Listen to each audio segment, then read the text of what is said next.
499 இத்தனை ஐட்டம்ஸ் ஆன கேள்விப்பட்டேன். நான் வந்த ஸ்பாட் தான் அடையாறுல இருக்க தட் கரி ஷாப். நல்ல ட்ரெடிஷனல் அண்ட் அத்தென்டிக்கா 15 ஃபிளேவர்ஸ்ல ஒரு அன்லிமிட்டெட் சவுத் இந்தியன் நான்வெஜ் தாலி கொடுத்துட்டு இருக்காங்க. அந்த நான்வெஜ் தாலியை கொண்டு வந்த உடனே அப்படி ஒரு வாசம் வந்துச்சு பாருங்க.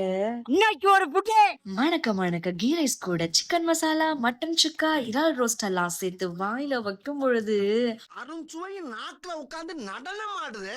அனல் பறக்க ஒயிட் ரைஸ போட்டு இந்த கார மீன் குழம்பு, கோழி குழம்பு, மட்டன் நெஞ்செலும்பு குழம்புன்னு எல்லாத்தையும் அருவி மாதிரி ஊத்தி பனஞ்சு அப்படி சாப்பிட்டோம்னு வைங்க. அடி போடு சான்ஸ். ஒரு வாய் சோறு, ஒரு வாய் மீனுன்னு அட்டகாசமான கறி விருந்தா இருந்துச்சு. சாப்பிட்டதெல்லாம் செரிக்க சுட சுட மிளகு சீரக ரசமும் கெட்டியான தயிரும் சாப்பிட்டுட்டு போதும்பா, ஆஃப் பண்ணிடலாமா? அது எப்படின்னு சொல்லிட்டு கடைசியா ஒரு ஸ்வீட்டோட முடிச்சேன். இவ்ளோ டிஷ்ஷஸ் இந்த குவாலிட்டி அண்ட் டேஸ்ட்ல 499க்கு ஒர்த்துனே சொல்லலாம். சோ கண்டிப்பா அடையார்ல இருக்க தட் கரி ஷாப்க்கு வந்து ட்ரை பண்ணி பாருங்க.